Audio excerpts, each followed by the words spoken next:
In our last issue, we talked about panel glue-ups, how to go about the mechanical process of gluing together several boards so that you've got a nice flat panel to work from.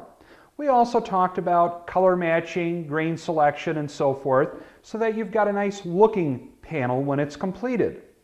Now, at this point of the game, if you've done any panel glue-ups, you know that the next step is to flatten it out. Now, no matter how careful you are with gluing up your panel using cauls or biscuits or splines, there's going to be some slight misalignment along the edges of the boards. Now, this particular panel is glued up with 5 different boards, so I've got 5 joint lines or glue lines that we've got to make sure are nice and flat. We also want the whole surface of the panel to be flat and not just a nice transition from one board to the next on that panel. So we're going to talk about some of the techniques and tools used to get a panel good and flat. Now, the first tool that we'll talk about is an electric hand plane. They have, just like your jointer, there's a series of knives on a rotating head. You can adjust the depth of cut with this type of unit, and you turn it on and just work your board with the grain. Now, the problem with using this type of tool is it can remove a lot of material very quickly. Now, you can adjust the depth of cut so that you can take a finer cut with it, but it's very easy to take too much material with this type of tool. I consider this more of a roughing tool, and you'll see us use this in roughing applications such as flattening a board prior to planing. It can remove a lot of material quickly, but it's a little bit more difficult to remove a little bit of material with this. Now, this next tool is somewhat of a rasp. There's a sheet metal blade on the bottom that's perforated and it's got very sharp edges. Now, these are again a roughing tool. You can remove a little bit of material with it, but again, it can be challenging, and working with it to flatten out a panel that's already pretty close can be a bit of a problem because it can remove too much material, leave a very rough surface, of which then you'll have to either sand or scrape out those imperfections. So this is a good roughing tool, and if your panel's way out of whack, you may want to consider using this. A hand plane is another possible tool to use in flattening out panels. Now, this particular model I picked up at an antique store. It's a number 6 Bailey plane. I have used it in the past. I myself don't like to use hand planes anymore. Sometimes they're a little bit rough on my wrists, but they're a very effective tool, and when properly tuned, it can take beautiful, nice, smooth shavings, and with this long base on it, you can actually get a panel very, very flat with them. However, if you're new to woodworking and you don't know how to tune up a hand plane, this can be a big challenge to get to cut properly without causing a lot of tear out on your panel. One of my favorite tools for flattening out a panel is, believe it or not, a belt sander. Now, belt sanders can also be very aggressive and remove too much material very quickly. So you do have to use caution when using a belt sander. Another disadvantage to a belt sander over a hand plane, the hand plane is going to operate very quietly and remove shavings. The belt sander, on the other hand, is a little bit more noisy, and it creates a tremendous amount of dust. Even with the dust collection bag on it, they still create a lot of dust. But with some care and use and application of the tool, it can be a very effective tool for flattening out a panel. Another tool for a panel that's already almost flat, where you don't really need to remove a lot of material, is to use a cabinet scraper. This is an older unit. It's a Sandvik model. I've had it for many years. You can even see it's got some rust on it and so forth. And these are very effective tools for smoothing out a top or a glue-up panel like this. And we'll demonstrate the usage of this tool as well in a few moments. Now, another possible tool to use is your random orbit sander.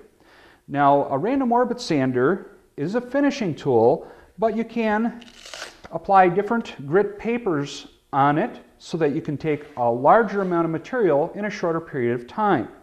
Now, if you've got a panel that's fairly flat to begin with, this is a good tool to start with. And you can start with, say, an 80 grit paper and then work your way up to the finer grits as you progress through it.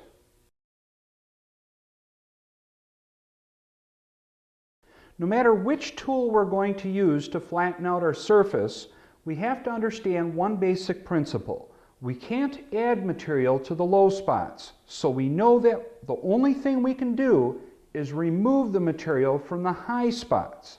So what we want to do is focus on any boards that are high or standing proud of the rest of the surface.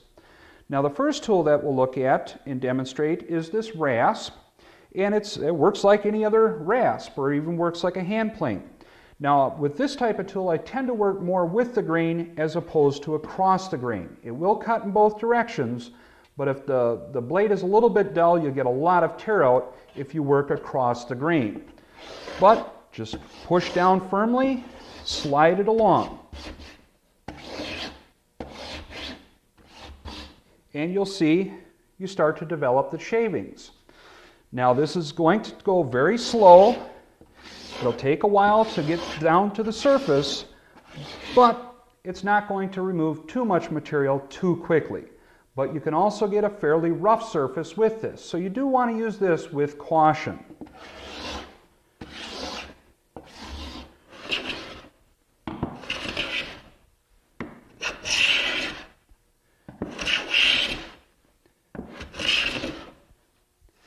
Now a hand plane is another great tool for flattening out a panel, and if it's properly tuned and sharpened, you can get an absolutely perfectly smooth surface that requires no additional sanding or anything.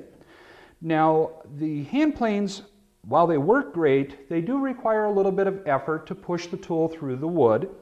The sharper and better tuned it is, the more smoothly it operates. Now with the hand plane, I like to work directly with the grain, not at an angle or across the grain, just working with the grain. It cuts a little bit more freely, it tends to grab less often, and that causes less impact on the hands and wrist and so forth. But all around, these are very good tools, but they can be a little bit finicky if you're picking one up for the first time. They do have to be tuned, they do have to be sharpened properly, but they are a wonderful tool.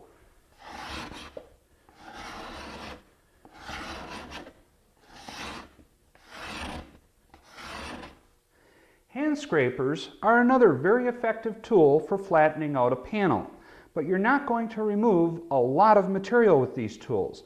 They take a very fine shaving, and of course, being powered by human, you do have to force it through the wood.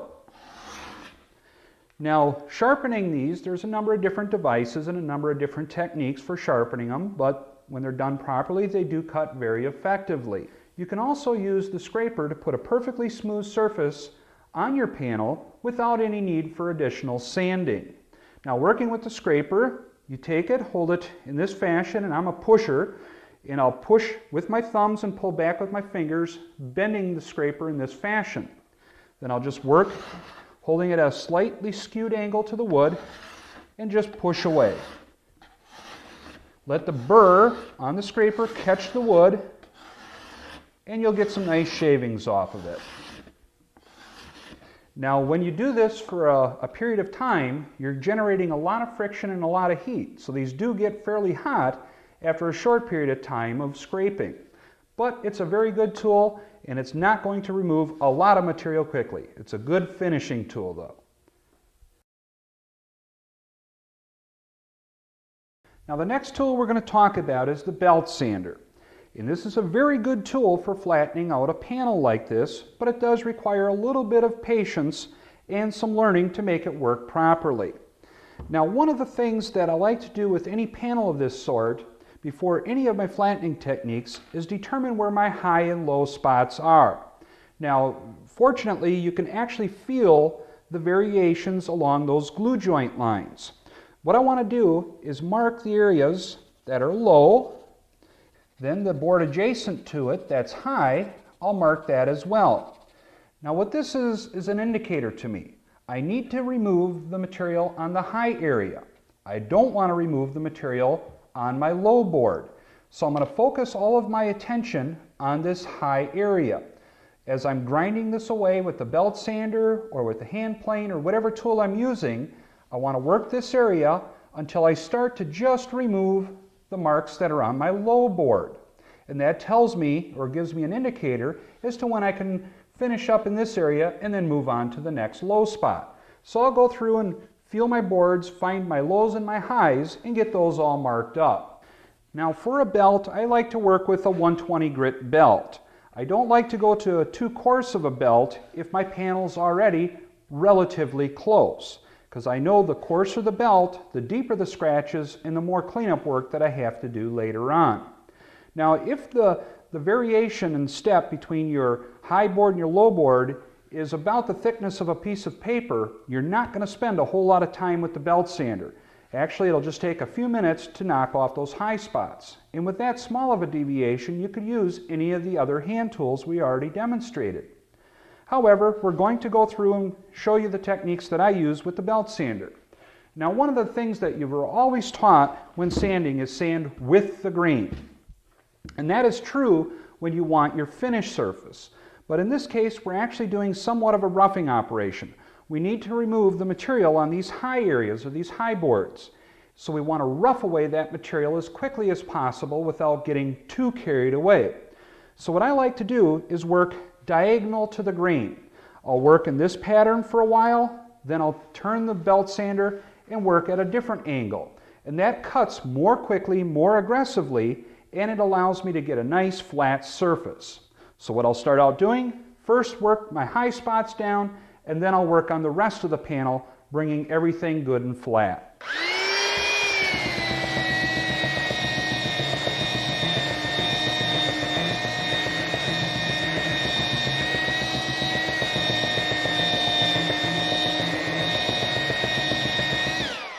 Now you'll notice that I keep the belt sander in constant motion. And in that little bit of sanding, I've almost got these two surfaces lined up, because I can see already I'm starting to remove my marks on my low board. So just a little bit more work in this area, then I'll move on to the next high spot.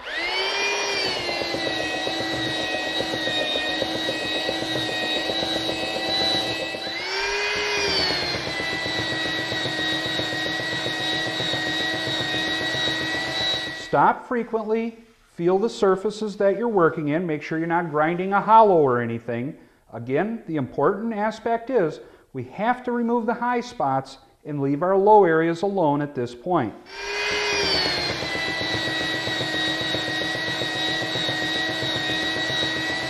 Okay, I think we're in pretty good shape now.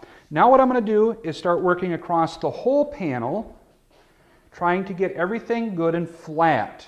And I don't want to let the belt sander walk along any surfaces going up and down hills. That's why we take away those high spots first. What I want the belt sander to feel like as I'm moving along is that it's moving across a perfectly flat area. If you feel it rocking up and down like this, find those high spots, grind those down, and then go back to working the whole surface.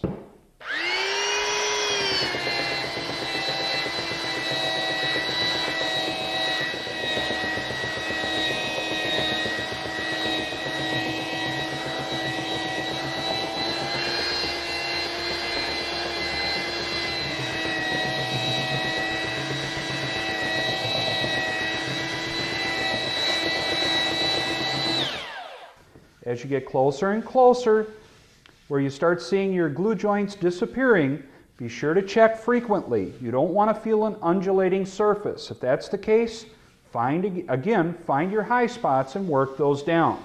We're very, very close at this point. I'll spend a little bit more time working across the grain, and then I'll finish up by sanding with the grain.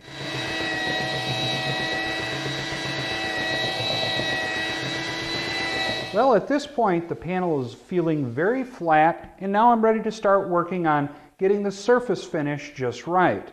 Now, because I was sanding across the grain, what I want to do is get rid of those scratches by using the belt sander with the grain. So now I'll start cutting in this fashion.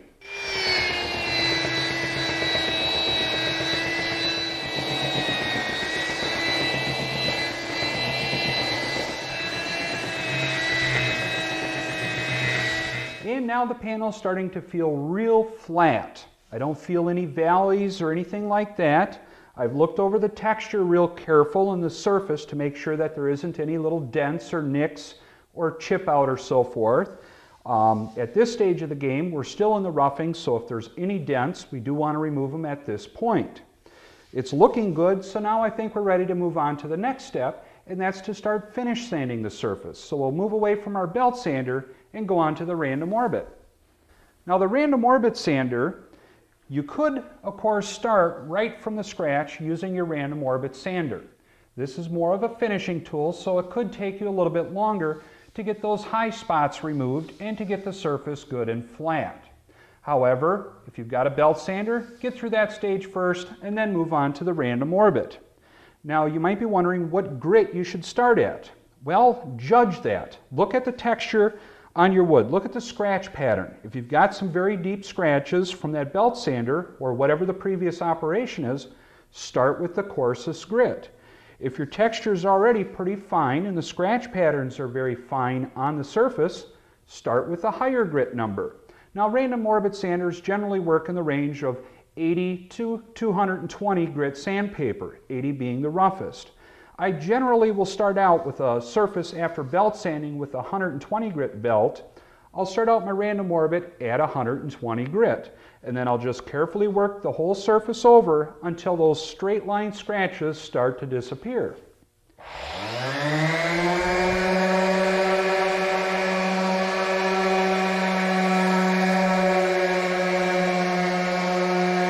Now you'll notice that when I'm sanding with the random orbit sander, I want to as well keep it moving, just like the belt sander. I don't want to work one little area at a time because I'll create a little valley there or a hollow there. Consider for a moment if we were to tilt this sander up on an edge, a slight angle like this, and we're working this area. Now what we're actually going to do is sand away a hollow that's in this profile or somewhat rounded shaped. So if I work and concentrate on this little area with the concentrated point of our sanding pad, we're going to end up with a hollow in that area. Then after you get your varnish on it and so forth, and someone walks up and looks at it, they're going to see a nice valley right in that spot. Now what I like to do when I need to remove an imperfection at this stage with the random orbit, rather than grinding in on the edge, I'll work a larger area around and over that imperfection. By working the area larger like this, what I'm doing is creating a much larger valley or a larger dish area in that spot. And being larger, your eye won't see it as effectively, so you don't end up with something that's very noticeable. It will actually be very hard to notice that larger hollow ground area. So avoid that practice. We all get in the habit, oh boy, we got an uneven surface there, a little chip out, a little tear out, maybe a little dent, and we'll just grind it away. Yep, that little dent's gone, but now you've got that unsightly valley there, and it will be very noticeable on a high gloss surface. So again, with the random orbit sander, you can start out as coarse as you want and work from as rough a texture as you want, working through your grits of 80, 120, 150, 220. Now generally I will finish sanding at 220. However, you should also look at the finish that you're using. The specifications on either the stain or the top coat might specify to you to only sand to 120 or possibly 150 grit. So take that into consideration too. Don't just sand it up so smooth that the stain or varnish or whatever the top coat is won't adhere properly to your surface. So that's how I go about flattening up a panel. Now there's one more tool that I want to show you that makes this whole operation go very quickly and very efficiently.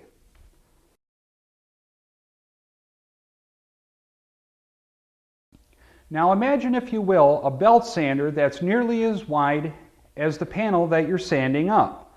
That is in essence how a wide drum sander operates. Now we don't have a belt on this particular model, but rather a drum. So it's a wide drum sander. And you wrap your sandpaper across this drum, and that drum is rotating at a fairly high RPM. Dust collection, of course, extracts the voluminous amount of dust that you're going to create with this type of tool. In fact, they highly recommend, or perhaps even require, that you use dust collection with this type of tool. Now the other advantage is, not only does that drum cover almost the full width of your top, but it also has automatic feed on it. Now in this particular model, There's a rheostat control here, and that controls the speed at which this belt down below turns. That pulls the board or your panel through the sander at a nice controlled feed rate, so you get a very even textured and a very smooth surface. Also, many of the models today are built open-ended, so you can take a board that's wider than your drum and pass it through. So you'll pass the board through once, flip it end for end, and pass it through a second time. Now I believe this model takes from an 18-inch cut with one pass through on it up to a 36-inch wide board, passing it through twice. These are a very efficient tool. They're a bit pricey for the home shop, but if you do a lot of panel glue-ups, these quickly become your best friend. Now when selecting the grit on your drum, follow the same procedures you do for any type of sanding operation. Start with the coarsest grit that you need to accomplish the job. Now if you've got a very uneven panel, you may want to start with a 36 grit or perhaps even an 80 grit. If you're starting out with a panel that's already fairly flat and you only need to remove maybe a 64th of an inch, you may want to start at 120 or possibly even up at 220 grit. But again, this is a very efficient tool, and we'll show you this operation next. Now here's the panel that we've been working on, and this is the finished surface. What we're going to do is flip it over and pass it through on our rough surface. However, I do want to point out one thing. If you've got a panel glue up and you're passing it through on your drum sander for the first time, make sure you scrape off all of your glue squeeze out so that you've got a relatively flat surface on the bottom to reference from. If you've got bumps and so forth, as this board passes through on the platen, as it's being pulled through by the drive belt, that board was going to undulate up and down and you're going to get a very uneven surface. So you still have a little bit of prep work to do, but it's not too bad.